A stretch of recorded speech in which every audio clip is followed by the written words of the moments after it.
I'm here at Sony Condo, and I thought this was a great opportunity to chat with a ton of creators and get their perspective on YouTube and what's going on in YouTube right now, because there's been a growing trend of creators kind of changing their strategy or pivoting their channel. And so I'd love to just chat with everybody that's here at this event to hopefully give you some insight and some things that maybe you should be doing on your channel, or maybe some different ways to be thinking about making content here on this platform. But first, Condo is an event that Sony's put on that brings all of us together here in one space. It's a cool way for all of us to connect on a deeper level and test out some different Sony products, and also just hang out with other creators. On this trip, Sony announced the new 85mm GM Mark II f1.4. And if you haven't seen it already, the last video on this channel is all about that lens. So make sure when you're done watching this video, go check out the new lens, because the lens is awesome, but I test it in a way to see if it's good for run and gun styles of filmmaking. So let's head out over there where everyone's hanging out, and let's go ask some creators kind of what their approach is to YouTube now and if they're changing anything. No, I think you're good. Not to complain too much, but I am getting just a little bit bored of camera reviews, like in the way that I've been doing them. So I've been trying to put more silly content, you know, pepper it in there. And I think lately I'm embracing that more. Like, I don't know what the ratio is exactly. I kind of want to get to that one for them, one for me kind of position, you know. But I think it's keeping the joy alive, being able to either do studio tours or troll posts or just like silly interviews or whatever, and then some camera reviews and stuff. Is that what you're asking me, Jeven? Is that? At a certain point, we're all getting burned out from doing the same thing again and again. It doesn't matter your niche. I mean, obviously a lot of us are in the camera niche. It's like there's a shift happening in YouTube, I see. You can't do it forever. You can't do it forever. And totally. I think we're all getting to that point where our channels are old enough that we're starting to see that there is something else out there, or like we want to do something else. Fair. Or like we want to have some sort of creative outlet because we did this to have a creative outlet, but then now it's become a job. Agreed. Agreed. Agreed. I agree. I approve this message. Hi, my name is Faruk, and I have a YouTube channel named iPhonedo, and lately my content is changed a little bit for the better. I got tired of tech drama quite a lot. And what do I mean by that? It's not being negative about a product. If a product is bad, go and say it's bad. If a product is good, go and say it's good. But everyone uses the products differently. So I may have a great time with one product, and for example, you may not. That's fine. That's why we watch a lot of different content creators to get their feedback. But the drama is when there's nothing that important, but you make it something. That's the part I'm really sick and tired of, and I'm staying away from that. I'm staying away from toxic brands. You may know, you know. Yeah, we had a little bit of an experience with a toxic brand and cut ties with that. I don't know if you probably saw one of our videos at some point. Yeah, let me demonstrate. Your reaction was very insta. Like very instant. Oh, that was an instant reaction. So, like, what kind of content are you making now? I'm making lighter content. Lighter content. I feel like we went too deep, and then a lot of people lost the job. I seriously feel like a lot of people do not enjoy tech anymore, but they're still making videos. Yeah. I think they lost it. I think they burnt out. I don't know what purposes they're still making videos. Well, it becomes a job. Yeah. And it becomes that rat race, that grind that you're constantly making content. People have lost that joy of making content. A lot of people did. I don't think they enjoy anything anymore, and either they don't realize, or they're in denial or something. Or they're like having to pay bills and studio fees and all that, so you just have to keep making the content again and again. Yeah. There is a level of like doing some self-discovery to like figure out like, are you on the right path? Do you want to keep doing this? And like reevaluating. And I find that like a lot of creators are in that stage of reevaluating right now. Yeah, yeah. And a lot of the products that goes out right now, they're incredible. They're all good. All these cameras are good. They're all good. Whatever you buy. Back then, if you bought an RX 100 Mark II, there were a lot of things we can talk about why you may not want it. But now, whatever you pick, you're gonna get your stuff done. All the products are useful for someone. Yeah. So it's like, don't worry about it. It's time for some lighter content. Life is really good. Life is good when it comes to tech. Yeah. I use YouTube as a sandbox to make the things I want to make. And I'm having to realize at this stage of my life that if I want to keep making the things that I enjoy, I need to care a little bit more about the business side. And that has always felt kind of icky for me as a creator. I don't want to ask for support. I don't want to try to get brands involved. But if I want to keep making what I like for the next decade, I should probably put a little bit more effort into that than I have in the past. But that's not really like a YouTube piece of advice.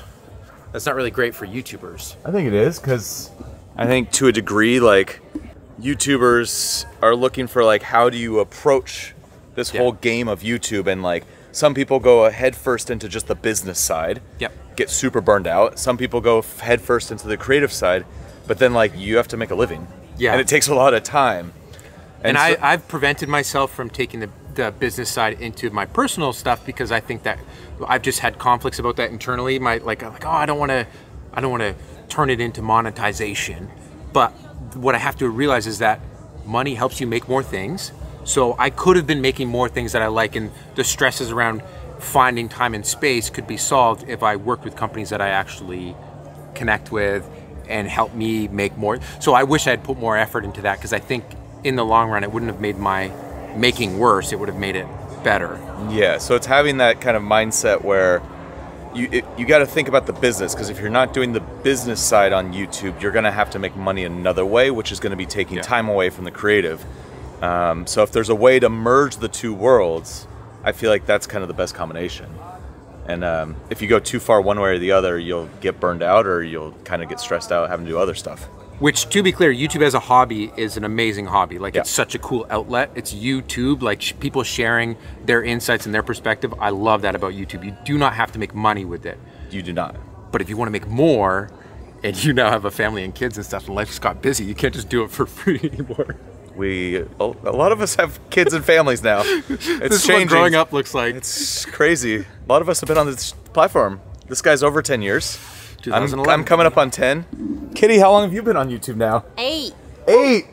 Little baby years, 8 years. 8 years. Imagine. Yeah, it's crazy. We're all coming up on 10 years here. So, tell me, how are things changing on YouTube for you? Ooh, I started 8 years ago. And when I originally started, I created a YouTube channel because I wanted a creative outlet from my full-time job.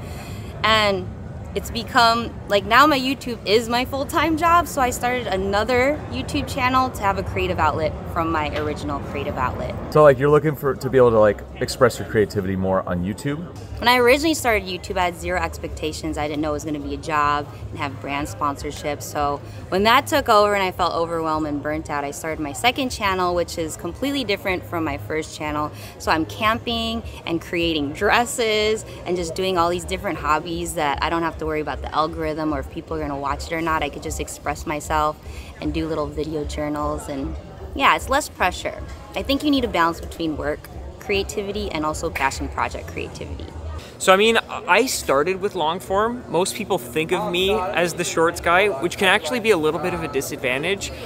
The one thing people might not realize is I'm not a huge fan of shorts, just because it's a different type of audience who expects a slightly different type of content. Like, you can't get as personal, you can't get as deep, and when you are in the educational photography niche, like kind of like what I am, sometimes a 30-second, 40-second, 1-minute video only goes so far. And so going deeper in a 5-minute, 10-minute video, you can get more information across. Crazy. You don't like shorts, but you are like the shorts guy in our niche. I should clarify, I like them for certain things. Yeah. Like, there's a lot of ideas we have on a daily basis that you're like, fun to make it. Yeah, it's fun. I don't have a full-length video idea for that. So you're just like, 30 seconds, whatever, like, here's a photo tip you can try. And I'll be honest, like, there's a lot of videos that I put out that I know people will be like, oh, I just needed a quick answer, and I got it. And it's like, great. And check out the long format video because there's way more tips in there. Does that work for you? So if you make a short form video and pitch a longer, does that actually work? It's a very small percent. So I've done like, check out the full-length video for like giveaway information or for something that's a little bit more enticing, and that will draw people into it. But unless they're really into the subject, which doesn't typically happen because we think of like search, like when we're searching for something, that's how people will sit down for a long format video. But the crossover is there, it's just very small. Yeah, that's what I've found with the like shorts versus long form. It's almost like you're approaching YouTube with two different platforms. There is some crossover, but yeah, shorts are an interesting world. Would you suggest people do shorts? Like, how do you feel about that now?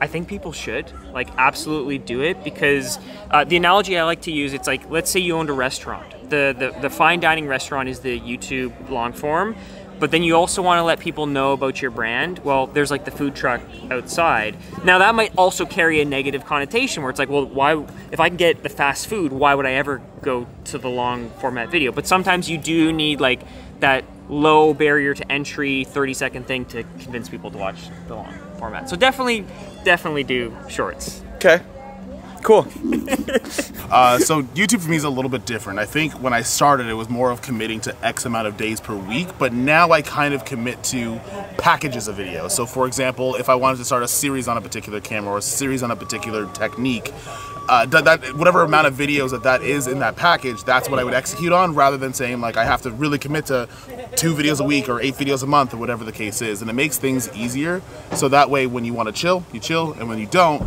or when it's time to kind of turn up your output, there's an actual direction as to why you're doing it, and not just because you're panicking to get content out. So you would say that the whole weekly video, that whole kind of like pacing is maybe a little archaic, or like you just don't want to approach that anymore the same way? Yeah, I think to each their own. I mean, like the way that we watch TV right now, and that's kind of like the way that I used to, like a YouTube cadence, sometimes a whole season will come out. Sometimes it's 1 episode a week. Sometimes it's like 4 episodes, a break, and then other episodes later. So the way that I'm trying to approach it is using a little bit of both. We've done the whole episode per week for so long, so I want to try out making things around, like making videos around a packaged concept rather than just trying to spit something out every couple of days.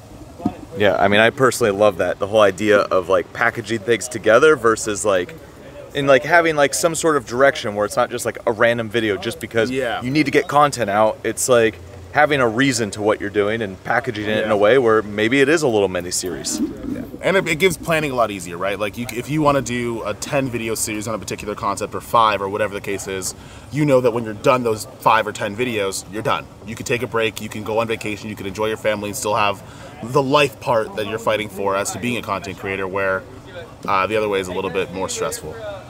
Now that my channel has kind of grown to the point where it's a little bit more sustainable, I've got like a solid audience base, I think now my focus is really on the community and trying to keep that like returning viewership up. And my goal is really just to have people come back every week for a new video and feel like they're a part of a larger community. I used to be way more focused on SEO and showing up in search all the time, and while I think that's still really valuable, my main focus now is on trying to build up that feeling of community. Is that a good answer? I think that's great. Okay. That's a great answer. I try. Because yeah, it's like a lot of us jump into the game with that search-based strategy. Yeah. I did it super heavy where I went all into search. Yeah. And I can see that because, you know, when I post a video, I don't have that same consistency video to video that you get with community. Yeah, exactly. So I think it is important that we are thinking more community now, and a lot of creators are talking about this. Exactly. Give people a reason to come back every video rather than just like drop into whatever video happens to be relevant to them and their like current struggles. Yeah. That's the challenge. I think that's great. So in terms of my like main channel, I'm doing the exact same thing: photography, tech reviews, stuff like that, camera reviews, portrait shoots. That's typically what I do. But I started a second channel with a hobby that I have, which is collecting watches. So I have a whole separate channel that's watch reviews. His pants to my watch. And it's kind of like just my fun. Like it's YouTube, my main channel used to be that, and I feel like it became work. And so now I'm doing like a watch review thing, just from, and it's like faceless, so it's just voiceover. And I didn't tell anyone who subscribed to me what my channel is because I want it to be organic growth. I don't want them to come from my other channel. So how are you approaching the second channel? Are you being consistent with it, or is it more just like complete creative, like just when you want to make a video? When I want to make a video. Yeah. So you're not like putting any expectations on that channel, you're just kind of doing it as something fun. I might not even post for 6 months. I got monetized in 3 months though, so that was That's cool. great. Yeah. Means you're onto something. Yeah. But I think that it's good to have just like a creative like sandbox, like somewhere where you could just kind of like play around, do some things, you know, that you want to do, and not necessarily have to focus on the algorithm, have to focus like, I've heard a lot of creators like feeling that and wanting to get away from just like the business side of YouTube. Like our channels have become businesses. Yeah, well, you have to be more selective in what you're posting when it becomes a business. It's come to the point now where I kind of just like overthink everything, and it's kind of made it less fun because of that. I'd love to go back where I was like carefree and didn't care what I posted, and that's where the fun was, but I also made no money, so there's that. Now, one thing that's kind of fun on these trips is Sony usually gives us a goodie bag full of stuff. And it's kind of fun to open this up and see what's inside. Water bottle, got an experience guide. So this event's in Santa Barbara, and we've taken over the Ritz-Carlton, which is pretty wild for the event to take over an entire hotel like this. We got some sort of light here. It's called a hobo light, like a little pocket-sized light. That's cool. It's got all these like weird filters and things. We've got an eye-adjusting goodie bag with a Condor Blue David Manning collab. Product that's an everyday carry with an air tag, so you can hook your keys onto it and also have an air tag. Got some new sunglasses. These are made out of 100% recycled plastic. And there's a Create Action bag. Now, this is pretty cool because Create Action is a way for Sony to give back. And we all got these little hearts. And Sony's pledging $500,000 to 17 nonprofits that are all here. And you go take your heart and you put it in a tube, and it gives your pledge to the nonprofits.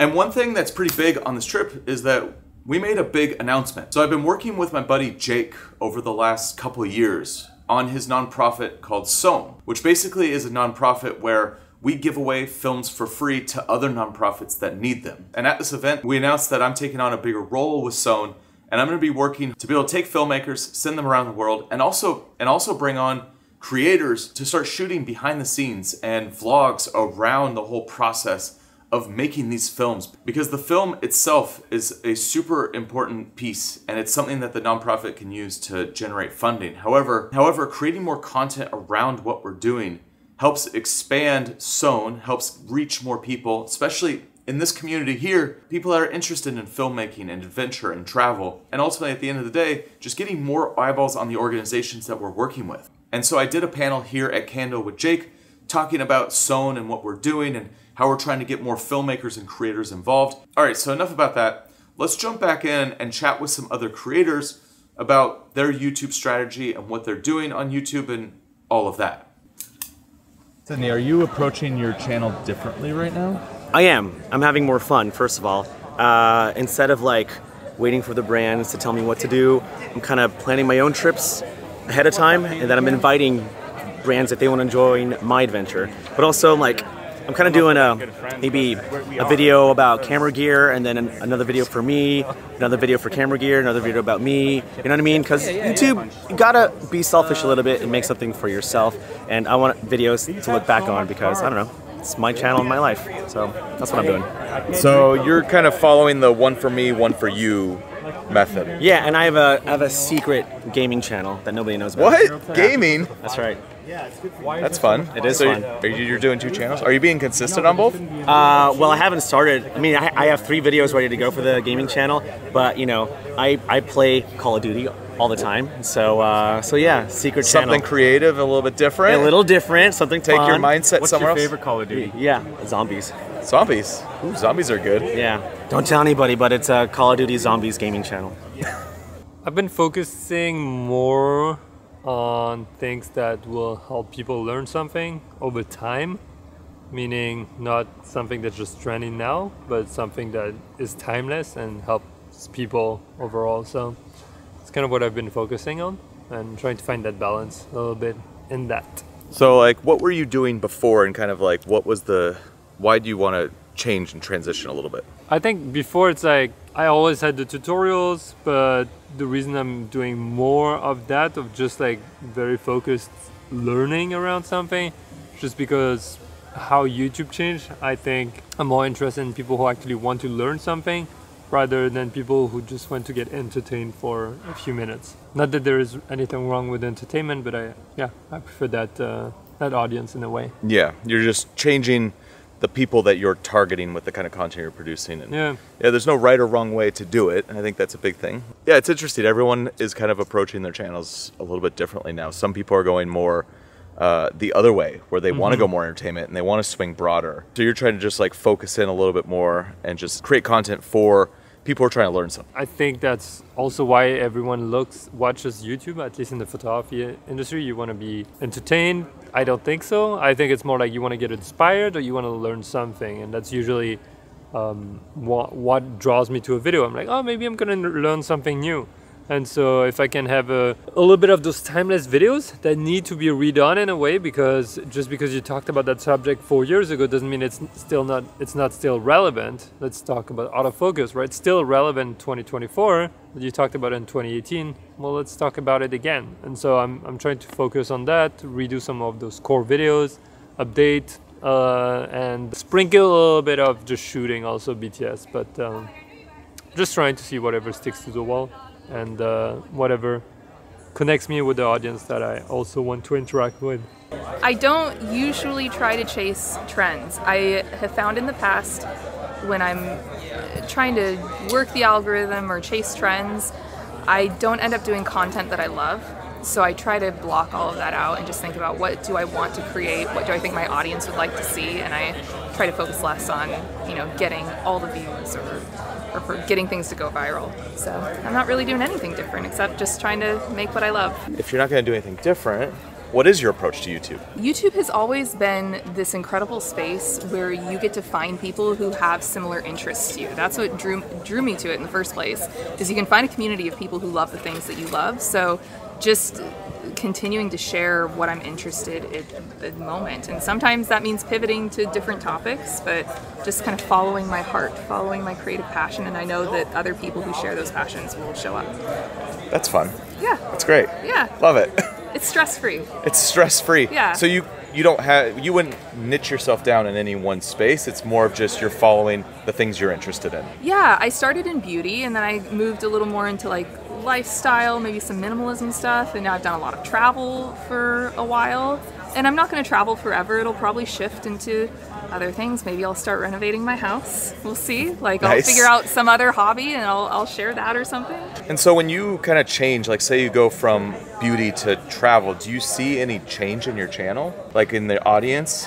You know, yes, but surprisingly not as much as I thought. And I think we all underestimate how much we enjoy watching channels for the people on the channel and not necessarily the topic, because I also follow a lot of creators who've pivoted over the years, but I continue to watch them just because I like hanging out with them and I'm interested in what they're up to. So the audience does shift a little bit, but not as much as I expected it to. You gotta get this first here. Not a sponsor.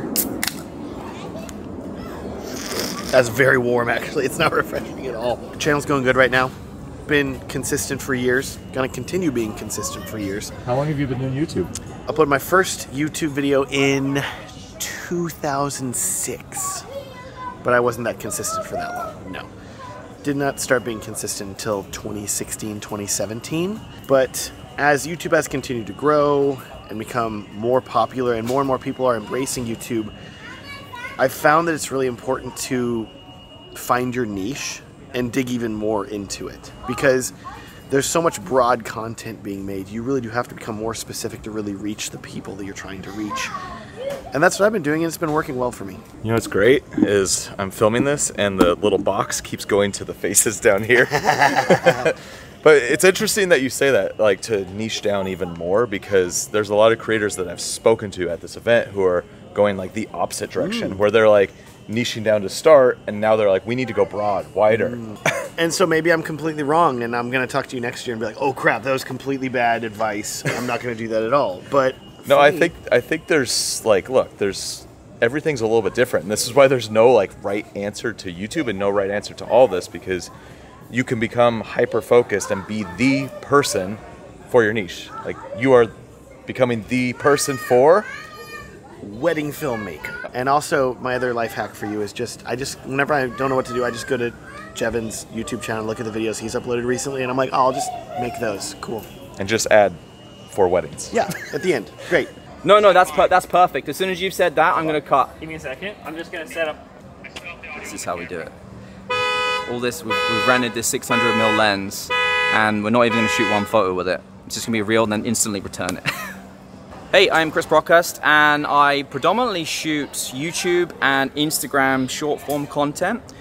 One of the biggest things that's happened for me recently, like past 6 months or so, is I've transitioned to more like talking head style videos, like long form with less cuts, less edits. I'm seeing a big shift now, moving away from a like fast-paced 2-second change of images on screen and just focusing more on like more of a conversational style like topic, just sitting down, talking for 20 minutes about a camera, maybe having a few cuts in here and there, but nothing too elaborate. That's the biggest thing I think we're shifting towards now. I think that's something that's kind of like across the platform. Like there is this push towards people just like showing up as people and not so overproduced. Yeah, agreed. I like, personally, I'm gravitating towards creators who are, you know, they're giving like their thoughts, but not like crazy edits. Like I almost shut things off when I see too many edits. Yeah, and I think we're transitioning as well towards like people want to put it on in the background as well. Like maybe instead of music, just to hear people's thoughts and just kind of have like a hangout session. So yeah, but not necessarily just like a podcast. No, like just like whatever the topic is, but being more of that conversation where it feels like you're in the room with someone. Yeah. So you've had this feedback from other people as well. Then interesting. Okay. And I see it happening on YouTube more and more. Yeah, so tell me how things are kind of changing and evolving with your journey on YouTube and kind of your approach.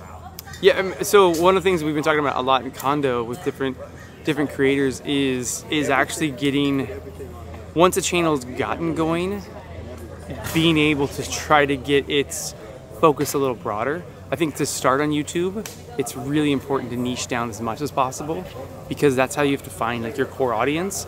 But then as you start talking about the same thing, you feel like you're talking about the same thing over and over, it's important to look at your core audience and then look at their other interests and try to kind of start making videos like that maybe also appeal to a broader audience. And I think I'm gonna start doing that. So I just put tech in my YouTube banner for the first time. So now it says photo, video, tech. And I think I'm gonna start making some tech videos, man. The more and more I talk with different people and different creators about this, it's like there's just this kind of burnout doing the same type of content over and over. Correct. And it's almost like getting back to like why we did this in the first place. It was like a creative outlet, something to do that we enjoy, like creating content we want to create. But then like it's like with the way YouTube's evolved, we've really pushed into like business building, niching down. Yes. And if you niche down so much that you end up talking about the same thing over and over again, I think one, you restrict how many people could potentially watch your video, and you end up talking about the same thing over and over. Well, and like the camera filmmaking niche has really evolved and changed. Tons. A, there's a lot of people doing it, and B, it's just like cameras are good. Like you could shoot on anything. So I don't think every camera is good now. Every camera's good. Every lens is good. Every single one of them like, is amazing. It's just like we don't really need to talk about the gear so much anymore. Yeah, I mean, I still will. Don't Obviously, worry about it. I'm going to. Gear's I great. still love gear. I also love smart blinds. And smart blinds. Smart blinds. I need some new smart blinds. I'm making a smart blinds video. I swear, I love these things. They're so rad. And I'm like, how do I get smart blinds on my? Like, I want to talk about it, but how do I convince my camera audience to listen to me talk about smart blinds? Tech. That's what I'm trying. Tech's the way to go. That's what I'm trying.